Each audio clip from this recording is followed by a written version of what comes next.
retail license and how does it work? Tobacco retail license, or TRLs as the shorthand language goes, are policies that give local communities the ability to dictate the most appropriate way to sell all nicotine products in their neighborhoods. It can be used to raise the age of 21, as we've seen.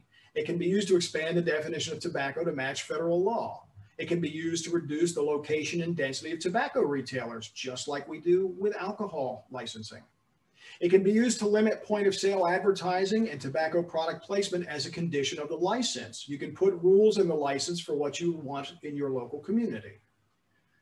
It can even be used to restrict the sale of flavored tobacco. California has led the way on this in their tobacco retail license language. But most importantly, it improves enforcement of whatever rules you choose because the enforcement is done by people in your community.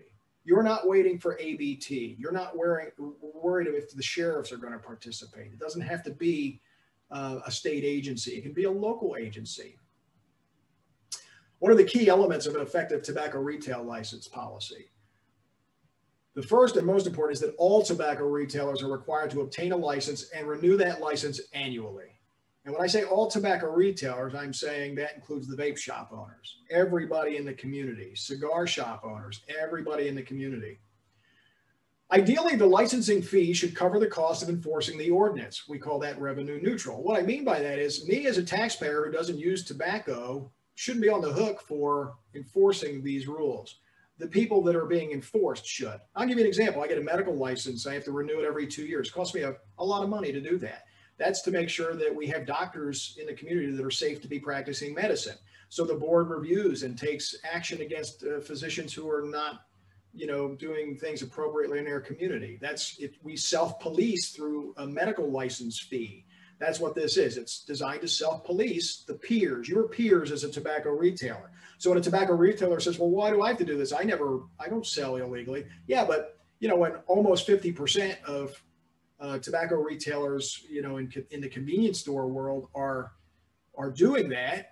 If you're one of the 50% that's not, there's still 50% who are, and you're part of that. You're not reining these people in, and so we're going to have to do it for you. There should be significant consequences through both fines and penalties, and penalties should include suspension of license or ultimately the revocation of the license. That's where they lose the most money. A fine, a fixed amount, $250, $500, $1,000, whatever you make it, is a penalty. But if you take away their ability to sell tobacco for 3 months, when a third of their profits are from tobacco, that they pay attention to. Or the loss of the license and not being able to have that revenue stream ever again, they will quickly conform to the rules and sell to the customers that are legal and not the customers that are illegal. So again, the fine should be stronger for the retailer breaking the law than for the underage minor attempting to make the purchase. And then there's a stipulation that any violation of local, state, or federal law signifies a violation of the local law as well. What do I mean by that? If you get a report that the FDA was in town and so-and-so's Chevron station was out of compliance, that should be a ding on the local license as well. If you get a report that they broke the law, they broke your law too. What are the components of a solid ordinance? Well, purpose and findings. It's a section, obviously, that explains the evidence for why this is helpful for your community. You should create your definition section to include anything you want to cover: flavored tobacco products, what's a nicotine dispensing device, what do we mean by a self-service display. Again, tobacco products is a good one because you can roll a lot of things into there. Vending machines, which are generally a no-no by federal law as well. It allows you to define the rules specifically, and there's plenty of models out there that have great language for this. The licensing fees. You have to have fees. The fees provide the revenue for administering and enforcing the ordinance, and also for retailer and community education. You're going to hear from Martin County some clever ways to use some of the money for student intervention, for example. So the fees are designed to help the community reduce this problem. You should have a periodic review and adjustment of the fees, make sure that it is covering all of the costs that are incurred, including the cost of compliance checks. You should have compliance checks. All licensed premises must be open to inspection by law enforcement or other authorized city or county officials during regular business hours. It might be code enforcement. It may be a subcontractor who's doing that. These are all viable options. But the licensees are agreeing to random compliance checks. From time to time, you should have language that says specifically at least some number of times per year, the city or county will conduct compliance checks. And we suggest at least one compliance check in every retailer per year, because the pharmacies need to know you're coming too, and the grocery stores need to know you're coming too. We understand that in local communities, you know who the problem stores are, and they're going to want a little more attention. But when those stores are shut down for 3 months, those kids are scrambling to find tobacco in other places. So you really need to monitor all the stores. And we would suggest more than one compliance check per retailer per year. Twice is probably ideal. It's just enough of a oversight to make people realize that it's coming. Violations and penalties are incredibly important. At its core, a licensing ordinance is intended to regulate the behavior of the licensees. So penalizing underage persons really takes away the focus of the licensing code. And it pulls enforcement resources away from the licensees to the consumers, to the young kids, many of whom are addicted to nicotine, many of whom who didn't know better when they started. We shouldn't be penalizing the kids more than we're penalizing the retailers. And by the way, the state law covers the kids just fine. The rules are pretty strict in the state law. You should focus your energy on the licensees. There's no strong evidence to support an assertion that penalizing underage persons is a more effective way to reduce youth smoking. That's a canard that the tobacco industry likes us all to believe.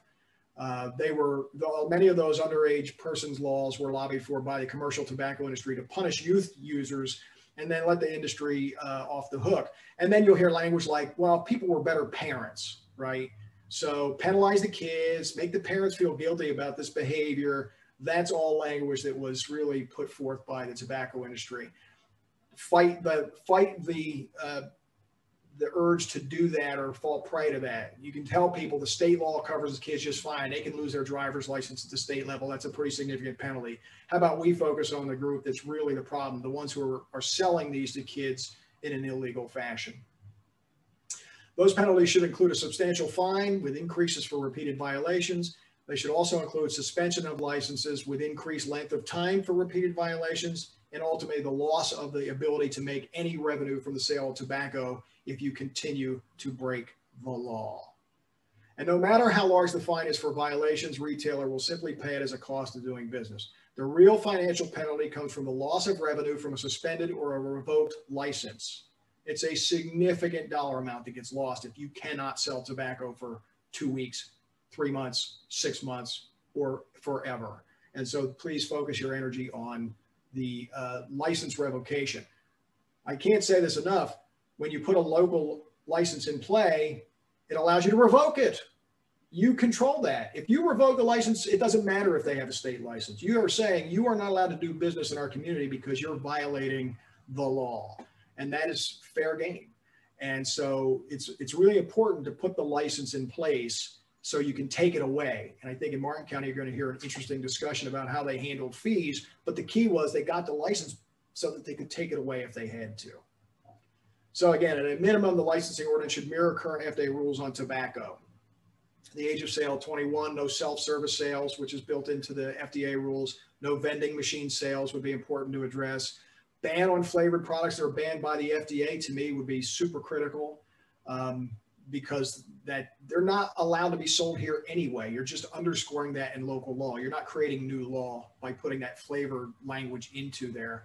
No loosies, which has been a big part of cigarette sales since the inception of the Tobacco Control Act in 2009. No free samples of tobacco products or nicotine products, which is a big part of the rules at the federal level.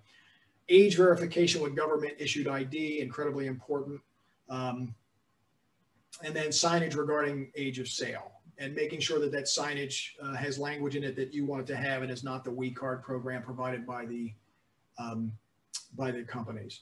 And then lastly, I think this is probably the last slide. We're running a little bit ahead, which is great, but plug-in options are something that you can fine tune your language for things you want in a local community. This was really pioneered in California, and they change the plugins year to year. When you go to apply for your license, if there's a new rule that's popped up or a new issue that you want to address, you can add that language to the retail license on an annual basis when people come to reapply each year.